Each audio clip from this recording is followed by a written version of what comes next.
Kodjovi Hamilton déjà en position pour nous faire le point de sa collecte. Une fois encore, il s'est adonné à l'exercice. Déjà en position, Kodjovi Hamilton, bonjour. Bonjour Jolie Tondji, bonjour également à nos amis téléspectateurs. Alors pour eux, ce matin, quels sont retient de principal avec nos confrères? Non, c'est toujours la politique, l'impasse dans laquelle le pays vit depuis le 28 avril. Ça continue donc d'occuper le devant de l'actualité, surtout avec le récent dialogue entre le chef de l'État et les partis politiques qui visiblement semble avoir désormais du plomb dans l'aile. Avec ce communiqué du ministre de l'Intérieur, eh bien, les analyses continuent d'aller dans ce sens. Et donc, en tout cas les plus sceptiques voient même l'avenir à la limite hypothéqué pour la classe politique nationale ou les générations à venir, parce qu'on voit même une scission du pays, et espérons vivement que cela n'arrive pas. Donc c'est des spéculations à la limite ce matin. Alors on va essayer de faire l'exercice puisque c'est un rendez-vous désormais.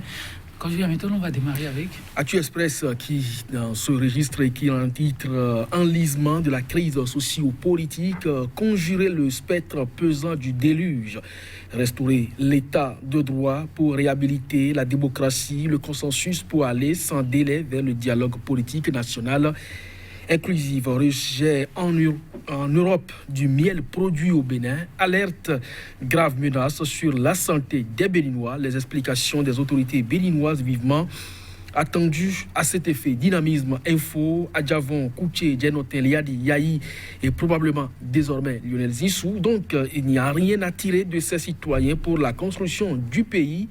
Le Bénin ne peut réellement se révéler qu'avec le concours de tous, préconise le journal. Persistant vent de remaniement ministériel, anxieux des ministres se montrent de plus en plus loyaux. Et puis admission au grade de professeur titulaire de Joël Aïvo, la preuve que le CAMES n'est pas à la solde des politiques. Et puis message à la nation au détour donc du 1er août. Talon annoncera-t-il enfin le desserrage des ceintures, s'interroge Dynamisme Info. L'audace Info pour une régulation professionnelle et l'épanouissement des hommes et femmes des médias. Les conseillers de la HAC Bénin installés, puis toujours parlant donc de ce dégel de la tension politique. Le Béninois libéré de nous écrire. Échec des pourparlers sur la main tendue de l'opposition. La sécession du pays est à craindre. Urgence d'exorciser le mal par la quête d'un consensus. Le Nouvel Observateur, nouveau congrès constitutif. Les partis refusent leur compromission. Leur faut-il un troisième congrès avant la reconnaissance juridique, politique? Azanaï avait raison simplement. Regard sur la gestion des présidents africains. Mo Ibrahim pourfend le régime Talon. Il parle de dictature et puis un passe autour du dialogue national vers la montée de la tension, s'interroge le journal. Matin est libre, pénurie de sang à la pédiatrie du CHUD Borgou, déjà 4 décès. Enregistré Monokoufou, environ 700 kg de faux médicaments saisis et puis dialogue social, Talon syndicat, pour se dire quoi, s'interroge le journaliste avec donc ce titre interrogatif, Joël Tondji, que nous allons refermer la une des journaux. Merci, Kodjovi Hamilton. Nous allons rester au niveau de Matin Libre, commencer par un sujet qui n'est pas banal non plus avant de revenir vers nos amis politiques. Pénurie de sang à la pédiatrie, CHUD Borgou, déjà 4 décès enregistrés. Oui, comme la plupart du temps nous l'avons dit sur ce plateau, puisque le pays a besoin de tous ses fils et filles pour pouvoir donc se construire. Un de perdu, c'est pratiquement les 100%. Donc de ce point de vue, c'est à déplorer, c'est à déplorer simplement. Cependant, ce n'est pas les donneurs qui manquent. Nous avons donc réalisé une émission que vous avez tout de même suivie comme bon nombre de citoyens. Lorsque les sangs sont déjà contaminés à la souche, même si vous allez donc au niveau des banques de sang pour les donner. C'est des analyses préalables qui sont faites avant que ces sangs ne soient donc acceptés et gardés pour être donc dispensés plus tard. Donc de ce point de vue, nous avons un réel problème à notre niveau. Ce n'est pas à dessein, ça se passe quand même au niveau donc septentrional du pays. Quand on parle du CHUD Borgou, c'est bien sûr la partie septentrionale, c'est le grenier donc de la production de coton. Et comme les spécialistes l'ont dit, c'est des pesticides qui aujourd'hui sont retrouvés dans la plupart des sangs des citoyens, des diabétiques pour la plupart du temps. Donc de ce point de vue, on se demande si véritablement les sangs aujourd'hui qu'on donne servent véritablement à ces patients-là. Donc à tous les niveaux possibles, et c'est un danger, c'est une menace qui pèse sur la population et chacun doit pouvoir donc tirer le son de ce qui se passe aujourd'hui dans la partie septentrionale et savoir raison garder. Est-ce qu'il faut faire de l'économie pour de l'économie ou de l'économie pour le bien-être des populations? En tout cas, à chacun d'en tirer les conséquences. Chacun d'en tirer les conséquences des questions de santé publique. Du Hamilton, ça n'arrive pas souvent, mais c'est important. Alors, on reste avec Actu Express qui nous rapporte cette information. Rejet en Europe du miel produit au Bénin. Alerte, grave menace sur la santé des populations. Les explications des autorités béninoises vivement attendues. Bon, si le truc n'est pas excessif, eh bien, ça doit pouvoir effectivement interpeller les autorités.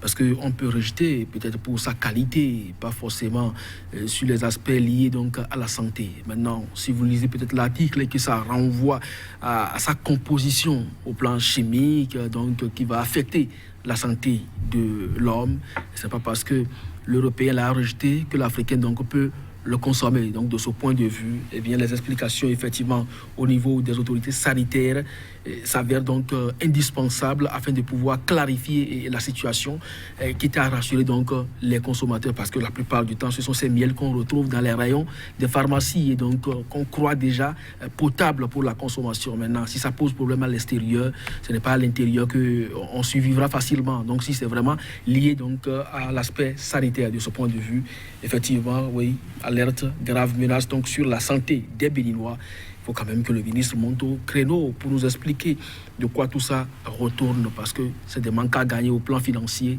mais si la santé doit en pâtir, je crois que personne ne peut donc applaudir. Tout à fait, que je viens maintenant. On parle maintenant des faits politiques. Le Nouvel Observateur, deux titres qui se ressemblent, je les ramasse. Un nouveau congrès constitutif. Les partis refusent leur compromission. Le faut-il un troisième congrès avant la reconnaissance juridique? Et puis l'autre titre qui va presque dans le même sens. Une conclusion peut-être. Impasse autour du dialogue national vers la tension, vers la montée de la tension. S'interrogent nos confrères. On pouvait éviter tout ça, parce que quand le chef de l'État, le 15 juillet, avait convoqué les partis politiques, surtout les représentants, il les a écoutés, il a demandé à sa calafia de faire le nécessaire afin que les gens puissent obtenir leur certificat de conformité. Je ne crois pas qu'on soit aujourd'hui là à tirailler autour, mais voilà qu'on demande, puisque déjà des partis étaient en règle vis-à-vis des lois avant l'adoption des chartes et codes. De ce point de vue, il est question donc de se conformer aux nouvelles dispositions, ce que beaucoup de partis, ou du moins tous les partis politiques alors avaient déjà fait. C'est pourquoi le journal va jusqu'à dire, est-ce qu'il faut un troisième congrès avant donc la reconnaissance juridique? Donc déjà, un congrès constitutif a été déjà obtenu. Un congrès de mise en conformité a été également fait et aujourd'hui on demande encore que les partis aillent au congrès, quitte à se débarrasser donc de leurs représentants qui ont maillé partie avec la justice. La constitution elle est suffisamment claire là-dessus. Tant qu'une condamnation ne pèse pas sur votre personne, bien vous jouissez de vos droits civiques et politiques. Donc on ne comprend pas aujourd'hui pourquoi alors le ministère demande donc un nouveau congrès à ces formations politiques pour leur délivrer ce qui aujourd'hui paraît comme un cadeau de Noël. Vivement que cette veille fête de l'indépendance puisse donc illuminer les uns et les autres et que dans son adresse, le chef de l'État puisse véritablement prendre la mesure de la situation pour inviter peut-être son ministre à revoir sa copie ou également les acteurs politiques à prendre encore davantage connaissance de ce qui effectivement peut être le dialogue tant souhaité, parce que la montée de la tension, ça n'arrange personne. Personne, oui. Et la date du 1er août que vous avez annoncée reste une date emblématique. Dynamisme Info fait aussi des projections déjà avec ce titre.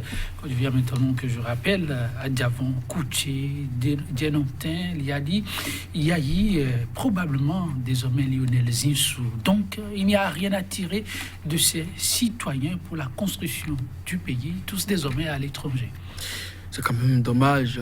Tout le monde aurait souhaité, par exemple, voir ce 1er août aux côtés du chef de l'État, tous ces beaux noms que vous avez cités, et je crois que ça participerait quand même d'un acte de grandeur. Mais malheureusement, il n'en serait pas ainsi, et peut-être Lionel Zinsou, effectivement, va venir grossir donc le nombre de ces exilés politiques. D'abord, lui, il a déjà fait toutes ses preuves à l'étranger. Il voudrait donc venir se mettre au service de sa nation, mais malheureusement, on le lui interdit aujourd'hui par les mécanismes juridiques. C'est regrettable, c'est dommage, même si par tous les moyens, chaque jour, que Dieu fait, des gens éclairés quand même dans la République, crient à l'unisson, crient à l'unité, et crient donc à la participation de tous. Malheureusement, certains n'entendent pas cela de cette oreille, et je ne continue pas à croire en la bonne foi du chef de l'État. Il n'y a qu'autour de lui une machine qui travaille à davantage pressurer certains que l'on qualifie d'opposants politiques, mais un peu comme le journal Le Béninois Libéré l'a écrit, et j'aurais bien voulu que ce soit ce titre-là, par exemple, que vous choisissez. Eh bien, personne n'a intérêt à ce que la sécession du pays se fasse. Parce que si cela arriverait, eh bien, c'est à craindre, parce que tous ceux-là que vous avez cités qui sont à l'extérieur, ce n'est pas des moins que rien. Ils ont donc des tentacules un peu partout. Ça peut vicier davantage l'atmosphère politique, et ça n'arrangera pas le plus petit. Au-delà des personnes, puisque la régime annonce que j'ai encore quelques secondes, c'est bien ça. Alors, très rapidement, quand je viens maintenant, oui, de fortes personnalités, mais il n'y a que les citoyens aussi sont inquiets. Alors, Dynamisme Info, avec une autre interrogation, message à la nation, au détour du 1er août, Talon annoncera-t-il enfin le desserrage des ceintures? Non, mais nous ne voulons pas être au mot, on veut des faits et des actes. Donc, si aujourd'hui il n'y a rien au plan social qui puisse venir donc vous conforter, ce n'est pas aujourd'hui où il faut s'interroger et savoir si on va desserrer ou pas les ceintures. De toutes les façons, tout le monde espère vivement que ça s'améliore au niveau du panier de la ménagère. Donc, si quelque chose peut se faire ce 1er août, c'est à saluer. Merci. Quand je viens maintenant, merci à vous, chers téléspectateurs. Merci aux réalisateurs aussi. À demain.